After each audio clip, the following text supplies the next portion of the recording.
రాహుల్ గాంధీ గారికి ఉత్తరం రాసిన విషయం మీరు అందరూ చూసిర్రు. ఇది హాస్యాస్పదం. ఎందుకంటే వాళ్ళ నాయన ఫామ్ హౌస్లో వండుకుంటే వాళ్ళ నాయనని బయటికి తీసుకొచ్చి అసెంబ్లీకి తీసుకొచ్చే ప్రయత్నం చేయాల్సిన అవసరం ఉంది. మాకు తెలుసు, మేము ప్రజలు మమ్మల్ని అధికారంలోకి తీసుకొచ్చిర్రు, సంవత్సరం అయింది, మా మీద బాధ్యత ఉంది, చేయాల్సిన బాధ్యత మేము చేస్తున్నాం. కానీ ప్రతిరోజు మేము అధికారంలోకి వచ్చిన సంవత్సరం నుంచి ఓర్వలేక విషయం కక్కుతూ రోజు ఏదో విధంగా తప్పుడు ప్రచారం చేసే ప్రయత్నం చేస్తున్నారు ఈ కేటీఆర్ హరీష్ రావు గారు.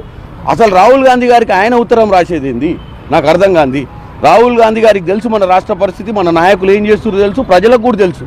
ఇవాళ రైతు రుణమాఫీ నుంచి ఇవాళ ఒక ఏకకాల రైతు రుణమాఫీ భారతదేశంలో మొట్టమొదటిసారిగా చేశారు. వీళ్ళు చేసిన 7 లక్షల కోట్ల అప్పుకు ఎవ్రీ అంటే ప్రతి నెల 6,000 కోట్లు అప్పు తీసుకుంటూ 64 ఇప్పుడే మా డిప్యూటీ సీఎం గారు చెప్పారు 64,000 కోట్లు వీళ్ళు చేసిన అప్పులు తీర్పనికనే ఈ సంవత్సరంలో మనం ఖర్చు పెట్టినటువంటి పరిస్థితి ఉంది. అవి కాక 21,000 కోటి రుణమాఫీ చేసినాం. ప్రతి నెల 1వ తారీఖు జీతాలు వచ్చే విధంగా పనిచేస్తున్నాం. ఇవాళ మెస్ ఛార్జీలు పెంచినాం. మంచి ఆహారం అందించాలని చెప్పి మాకు కూడా ఈరోజు శనివారం రోజు నాయకులందరినీ కూడా హాస్టళ్లకు పోయి పేరెంట్స్ని పిల్లల్ని కూర్చోబెట్టి భోజనాలు చేసి భోజనం నాణ్యతను చెక్ చేయాల్సిన అవసరం ఉందని చెప్పి ఈరోజు ప్రచారం చేసుకుంటున్నాం. అంటే మాకు చిత్తశుద్ధుండి పరిపాలన అందిస్తుంటే ఓర్వలేని వాళ్ళు ఎవరైతే అపోజిషన్ లీడర్ ఈరోజు మటుకు అసెంబ్లీకి రాని అటువంటి దద్దమ్మలు మాకు సూక్తులు చెప్పుకుంటే మా నాయకులకు ఉత్తరాలు రాయడమా?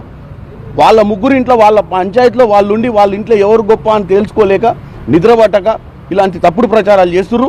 వీటన్నిటినీ కూడా ప్రజలు అర్థం చేసుకోవాలి. రాష్ట్రంలో కాంగ్రెస్ ప్రభుత్వం ప్రజాపాలన కోసం ప్రజాప్రభుత్వం ఇది. ప్రజలకు మంచి చేయడానికి ఈరోజు అధికారంలోకి వచ్చినాం. డెఫినెట్గా రానున్న